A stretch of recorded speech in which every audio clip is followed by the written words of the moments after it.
Hey, this is Lorena, and I wanted to do a long arm quilting and a little bit of embroidery work day. And also too, this is one of my favorite shirts that when I was cleaning using that bleach all over my house, you know, there is a pandemic, use bleach. And I was wiping everything down. I ended up bleaching my favorite shirt. I did dye the shirt and the dye did not take. So that kind of was a waste of time and a waste of dye. And so I'm going to share with you how I fixed it. And so, yeah, come along.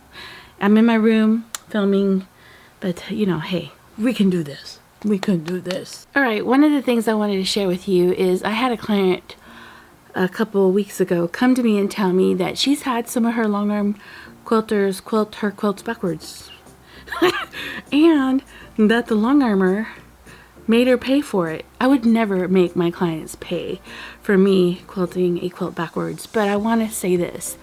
I recently did get a quilt that it was universal. You could quilt it on the horizontal side, on the backward side, or on the left side, and it would have been fine. I'm working on this quilt and it is 83, let me see, it's 83 by 73.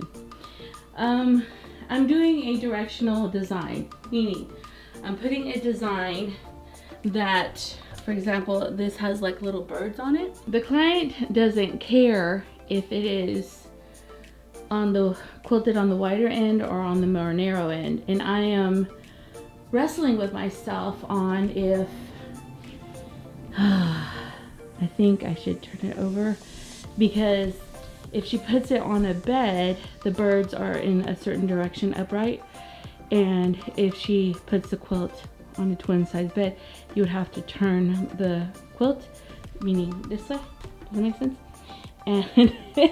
And so she says she doesn't care, but I'm a bit bothered by it. So let me take it off, reset it. Let's see. So it's wide, right? So I'm gonna turn it so it's long. Then I should turn probably the batting. When you're taking your quilt to a long armor, let them know which is the top of the quilt. So, because sometimes you don't know, because like in this quilt it could be either. And I'm also gonna make sure that I have enough back fabric, because I may have put the back fabric on wrong. So make sure that I have enough back fabric. If you're going to a long arm quilter, please be mindful to tell her which side of the quilt is up. Remember, the quilter, the long armor, did not build your quilt, you did. Also tell your long armor which side is up on your back fabric. Remember, your long armor did not build the quilt, so she doesn't know. And also too, when you have a lot of quilts going in and out and you're trying to get work done for clients, you're in a hurry putting them on the long arm to get started, so you're not really paying attention to the quilt. You're paying to measurements, placement, back fabric, ripples, like you're thinking about other stuff. You could really save your long armor a lot of time by just pinning and saying this is top and let her know. Also, if you're long armor like I am, I'm asking my clients now constantly which side is up on your top fabric and which side is up on the back fabric, so that I know where to place the quilt, because I never ever want a client to say, you quilted it backwards. That'd be horrible. This back fabric, so if you don't know which is the right side or which is the back side, usually the top side has a gloss. You can't really see that on this quilt at all. So I'm going to baste it down again, and I'm going to remeasure everything. Yeah. Some of my clients, they label their quilts and let me know what is the top and bottom. And also they label their back fabric. Because truly, sometimes it really is hard to realize which is the top and bottom. Had a stain, so I'm moving the quilt down a bit so the quilting is not on the stain. Now I'm going to remeasure. 85. So I need to go downstairs because I have a job. Oh, I need to do an embroidery sample, see if I digitize it right. So we're gonna go downstairs for a minute, start that, and then because I have a job I need to get done there. So I'm gonna leave this beauty going. Anytime I do work for clients, I do an extra run through on the design to make sure that when I digitize it and transfer to the USB, that it was transferred correctly. I have my USB, don't forget that. Look how bad that looks. I need to fix that. I want to put pavers. They want me to do some car head covers, and I already marked it. I don't know if you can see that, but before I do that, I want to make sure that the design I digitized is a good design. I digitized it bigger, and then I want to do a run through it, but look what it did. It won't let me.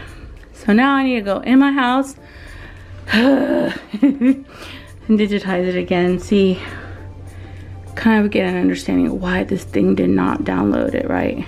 I have my digitizing computer inside my house, and I have to run from my house, go into the back house, put in the USB, see if what I downloaded into the USB is on there, and then if it's not, I have to run back.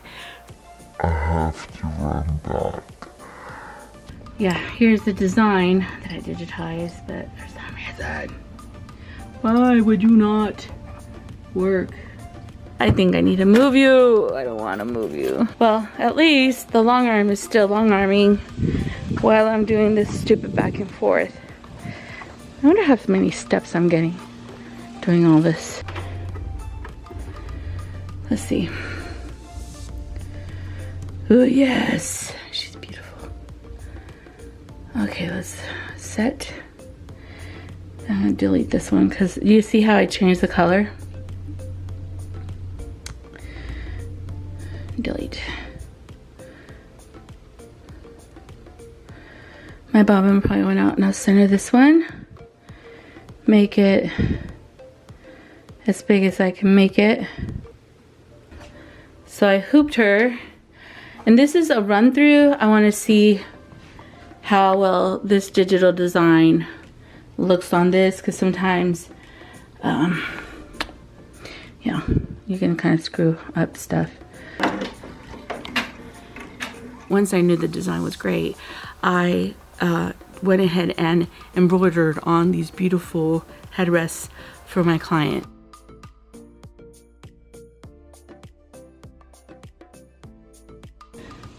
The cool thing is while I was digitizing that logo, this quilt is almost done on row 2. Yes! She just needs like this little section. Look how pretty.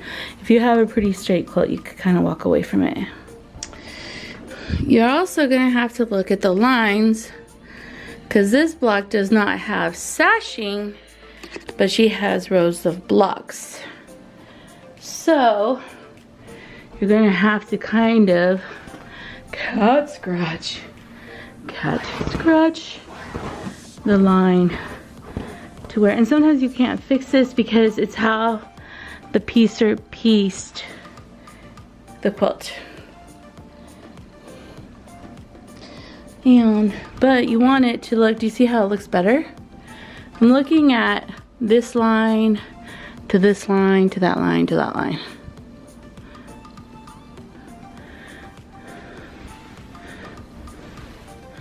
So you want to kind of even it. And sometimes she's pretty, it doesn't matter. She's pretty. So I'm on the last row.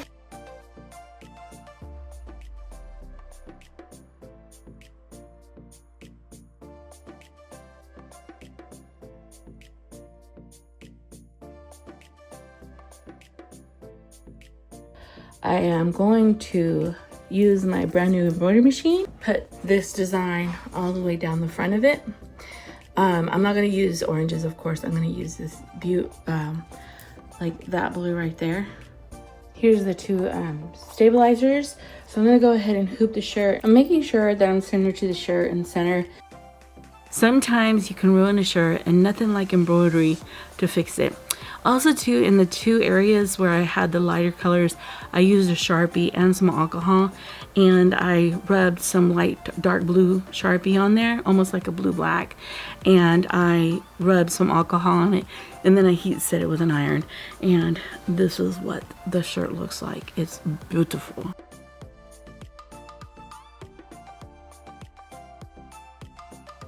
I really do thank you for watching, and I'll see you on the next one. All right, bye.